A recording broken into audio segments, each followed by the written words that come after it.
All right, quick what's in the bag, eh? Let's have a look through what we got in here. First and foremost, I bet anyone that owns these gets plenty for owning them. Iron covers.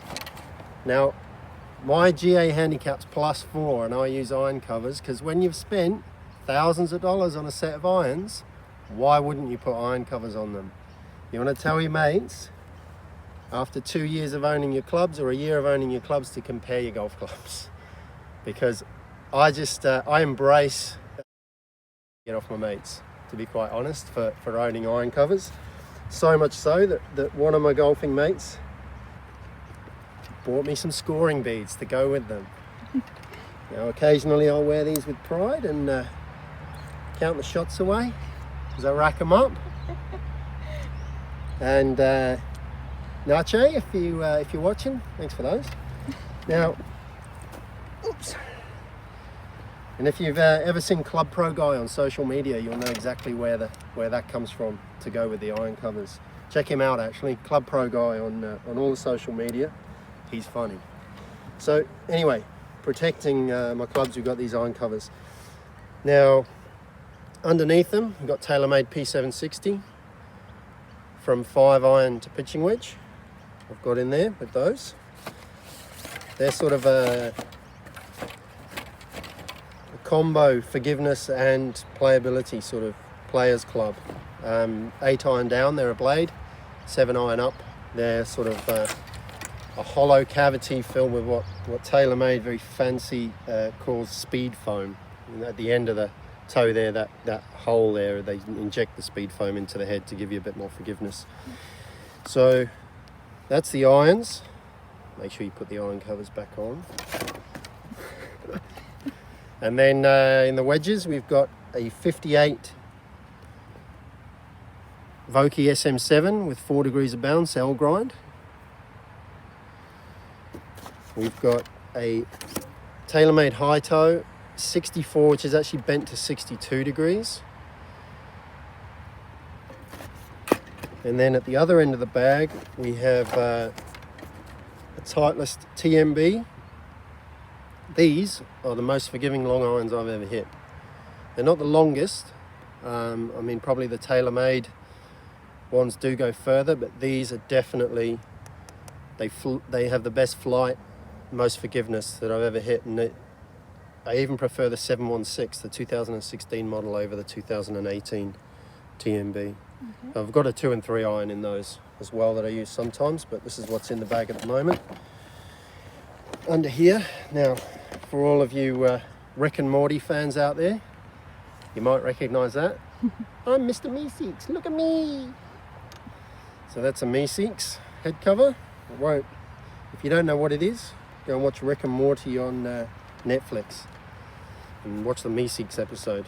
It's golf related. Under there we've got a 917 F25 Wood.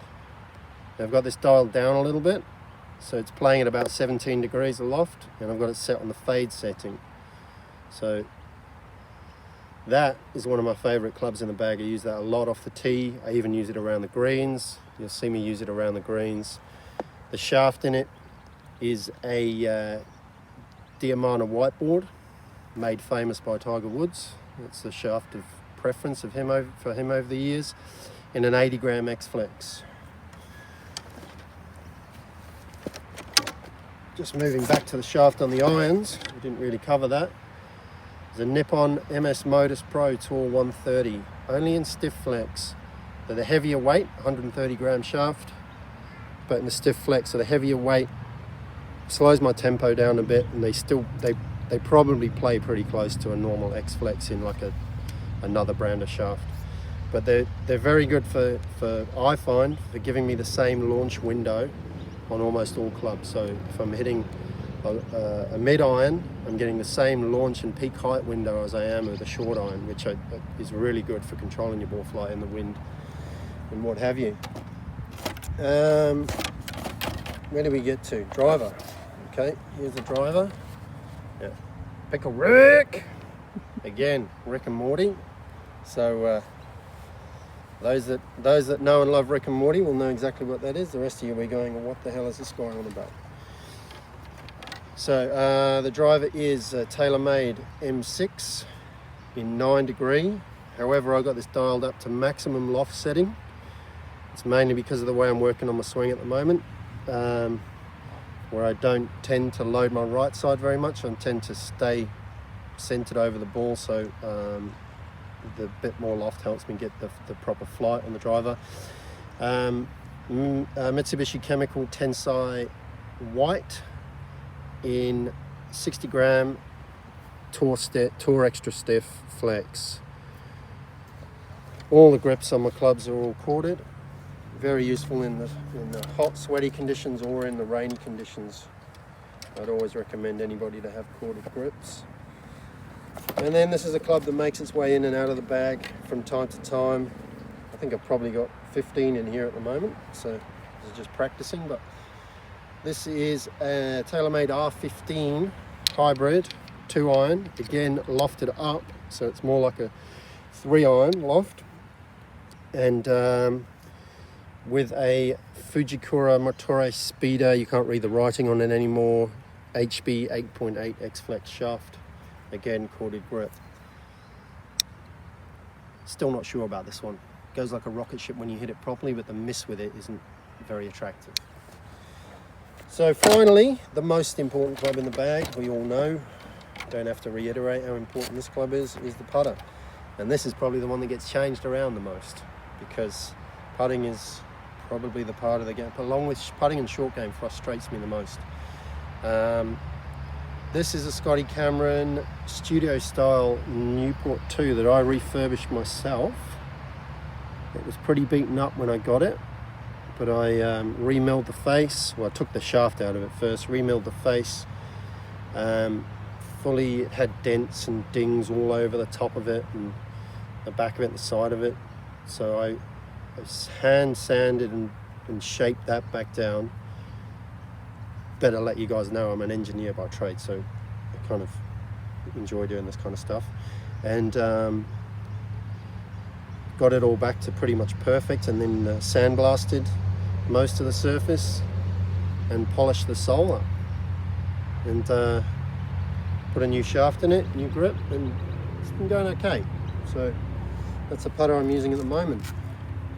So that's the clubs. And I'll let you know when I make some changes. What is this stick? What's what? What stick? Sticks. Oh, these are alignment sticks. You use them on the practice ground. You always have one on the ground when you're practicing for alignment.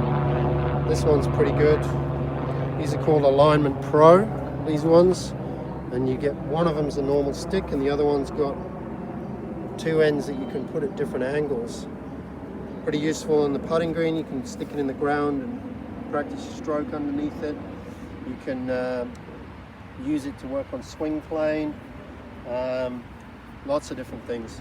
I've also got a little cradle here that